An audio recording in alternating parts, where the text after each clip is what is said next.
Hey everybody, this is Perch. This is a video on advice. So we're going to talk a little bit of advice and some things that I wish the comic industry would do for itself. It would be relatively cheap, but I think would actually have a significant impact. So let me read this mail. This mail sort of has a little bit to do with this video. It winds up being a good lead into the topic, even though there's not really a question to be answered here, but we're going to give it a shot. It said, "Dear Big Papa Perch." I like that one. Because the reality is, if you take all the videos I've created, which is like 1,000 videos, but if you think about the impact of those videos and you divide it by five, then you're really talking about a 130% advantage to listening to my advice. But what that's not counting on is the bad advice, which actually takes my 130% and moves it into 180%. Right now, there's like 5 people who know what I'm talking about, and they're laughing, and the rest of you are like, what the fuck is he doing? Anyway, let's get back to that mail. It says, recently, you mentioned working on a workshop. I'm curious what you're up to. Are you starting a second channel, woodworking with Perch? Are you giving up consulting and starting on a ceramics business? Have you given up the absurd idea of digital comics and decided to make paper from scratch and hand bind your own comics? Intriguing minds want to know. All right. One of two things. I don't remember now I don't remember the context of when I said I was working on a workshop, but it's one of two things. Where I live, there is a kind of second house behind my house that is a workshop, and where I'm converting it into a workshop. So it's got a 3D printer in there. It's got my older daughter's really into resin, so she likes making things like that. I've got a bunch of tools there. It's not exactly a man cave. It's more of a working cave.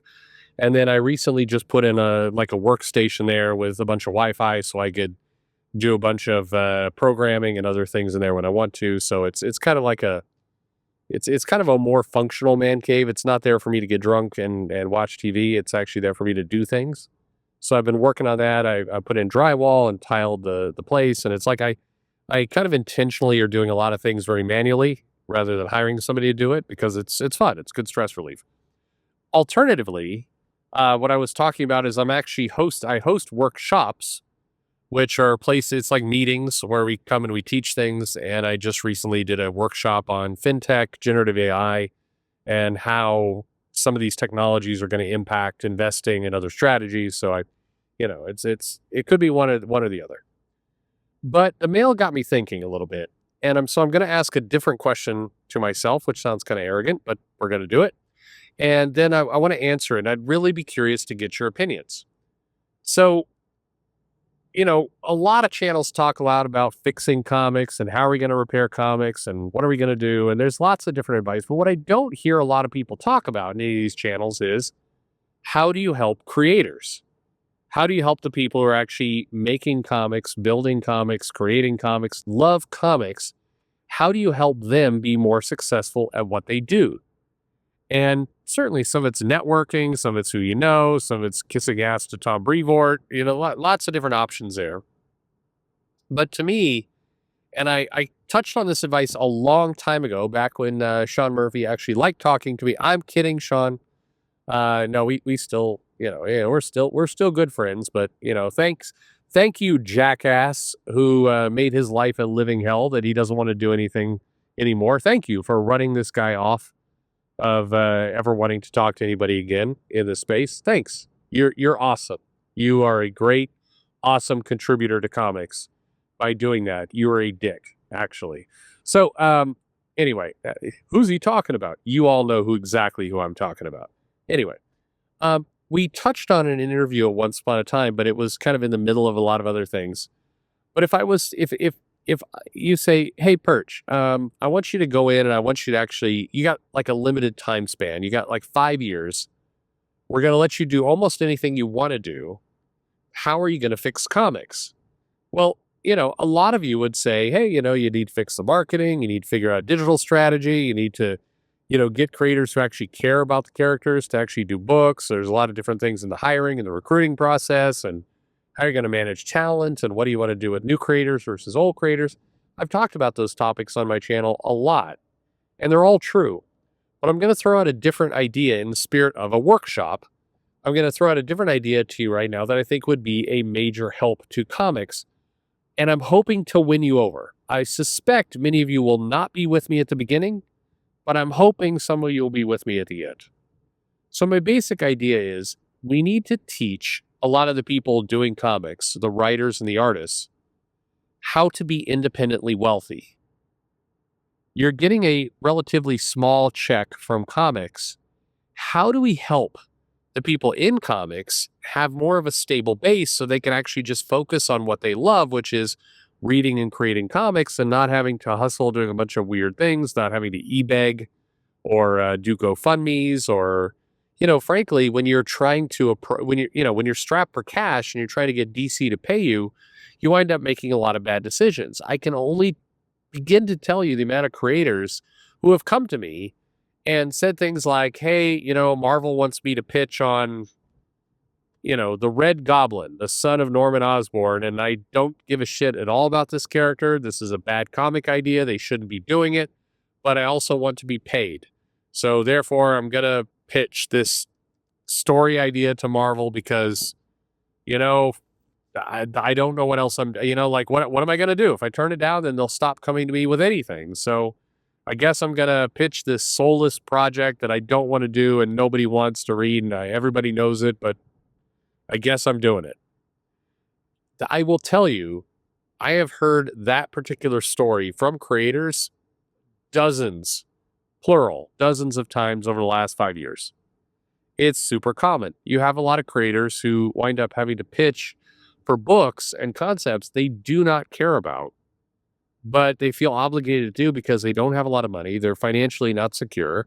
And they're basically in a position that they're terrified that if they make Marvel mad, if they pass on an opportunity, they're done. Marvel won't come back. And then, then what do you do? Then you're really hosed in comics and eventually you're going to have to go out and get a real job. I'm just kidding. Comics is a real job. But what I think needs to happen is we need to spend more effort helping creators be financially successful. So one of the things I would do if you put me in charge of Marvel, in addition to all those other things, which admittedly are more important, figuring out the line, getting a good distribution strategy, fixing the marketing, focusing on the primary characters, all that kind of stuff is definitely more helpful. But one of the things I think would help the industry immensely is if you actually started doing some training and doing some classes of like, hey, you're a writer, you just started working for Marvel. We've created a 2 to 3 day training for you on the 101 to investing. This is going to be our way to teach you how to enter the stock market, how to set up a 401k, how to look for what is a good IRA for you. What does that mean? What does it mean to buy property? What does it mean to take out, life insurance with a premium that allows you to draw from it tax-free? What are like the 5 easy hacks that you can do that actually make you feel more financially stable? Because the bet here is if you as a creator feel more financially stable, then you're going to make better decisions about what you write. You're going to feel a little bit more bold to tell the big story you want to tell. And, some of you will, maybe get yourself on better financial ground and maybe you go off and you decide to do your own indie comic and you leave us. Well, that's okay too, because if you're successful out there, if you're putting out your best work, it helps the comic industry as a whole. Or maybe you're not successful, but you appreciate the experience and then you come back to, Papa Marvel or DC a little healthier. I see lots of Scott Snyder does classes on here's how you want to write stories and here's the structure. And I think those are all great. But I also think there needs to be some basic classes about here's how to make sure that you're not falling for scams, that you're actually investing properly, that when we pay you, that you're taking a little bit of that money and you're making yourself secure so you don't have to do a GoFundMe for, to get us to buy you a wig or whatever it happens to be. By the way, it's not a shot. That's an actual thing. No, it wasn't. You know what? I'm an asshole. It wasn't a wig. It was, I need money so I can get hair transplants because I'm balding. I mean, good Christ. None of that makes you look good as a creator. It's not cool if you are, pitching to be the writer of Batman while simultaneously having a GoFundMe to afford dental care. Like that's not, none of that is good. By the way, another one of those classes, along with just being a good investor and putting yourself on financial ground, some kind of common sense class for here's how you use social media. Hey, you're working for us now. Please don't write a multiple tweet post about how one morning you woke up, went in to brush your teeth, and your teeth fell out because your dental care was so abysmally bad because you never went to the dentist and couldn't afford it that your teeth started actively falling out of your mouth. Like, don't post that. You look like a bum. And that doesn't help any of it. That doesn't help the industry. It doesn't help new people wanting to come in. It doesn't help you. I'd like your teeth to stay in your head. So, I think that there's just kind of some basic life 101 skills that I think would be really helpful. And for what it's worth, if you go to work at, an Amazon or a Google or somebody insurance, you go to work for Liberty Mutual, they have these classes. It's part of the professional education series. It's very common. Any big company of any size, through a combination of their own efforts and just, hell, it's not even that expensive. You can say, hey, if you work for us, what's the company? Procter and Gamble has a benefit that if you work for them as either an employee or a contractor or a freelancer, you get free classes to LinkedIn Learning. And this is literally the least they can do, but it's like, hey, are you trying to buy a house? Here's some videos that discuss strategies you might want to use. It might save you $10,000 to $100,000 in buying that house. Hey, are you, in your late 20s and you've never set up an IRA or any kind of investment strategy? Here's a really easy way you could do it for very little money. And this can help make you feel more financially secure. So, when you're 50 or 60, we're not having to do wild things in our company to pay you advances because you have no health care and you're broke.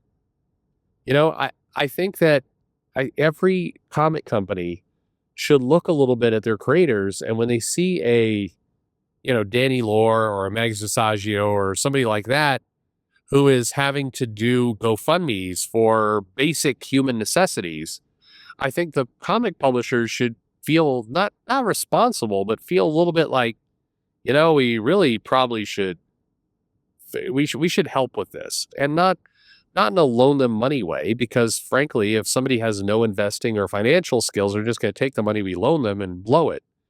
No, let's actually try and help them keep the money they have and grow it so they're not so dependent on us. They do dumb shit.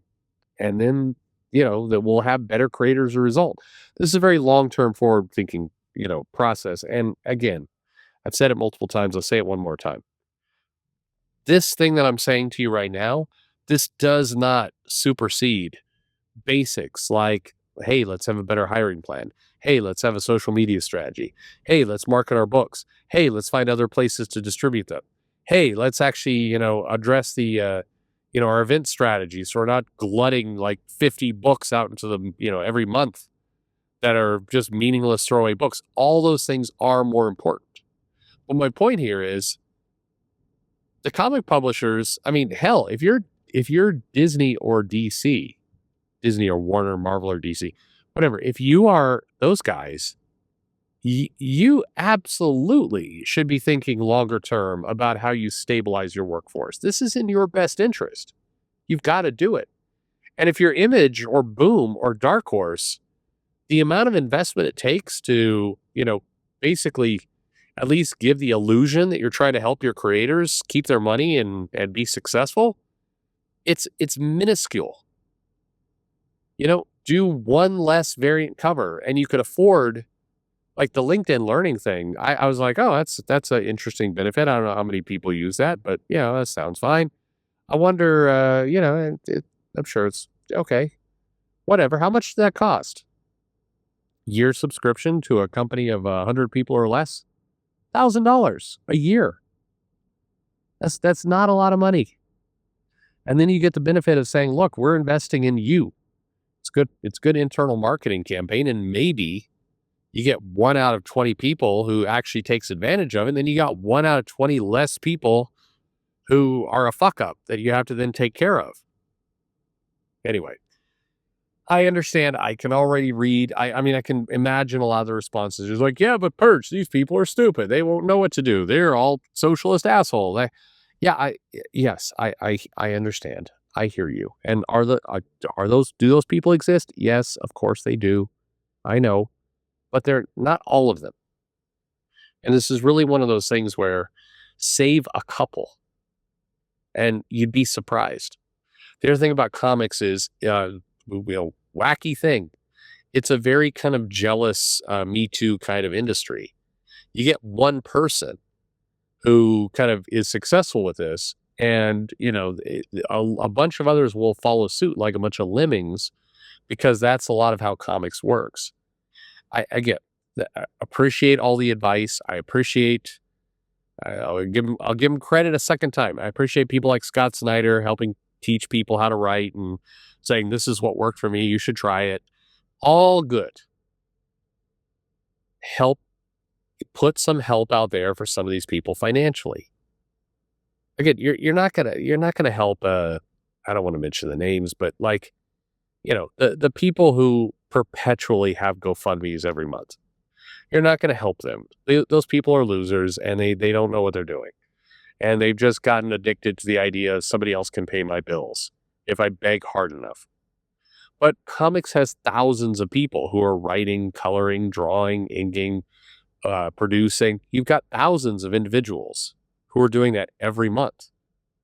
And on YouTube, we wind up talking about the same like 5 or 6 people all the time, but the reality is there's thousands of people in this industry. You get 10% of those people on a better footing financially, this entire industry transforms. You don't need to get all of them. If you get even a tiny minority successfully doing this, everything changes in a really good way. Anyway, there's a lot of things I would do if I was in comics. This would be one of them. It's a no regret move. You do it, not a lot of effort. You teach people to be a little bit responsible. 1/10 of the people do it. It's radically different. The industry has changed substantially, even from 10%. I understand, not the most spicy topic, but there you go. What do you think? Let me know in the comments below. Parakeet, and thanks for listening.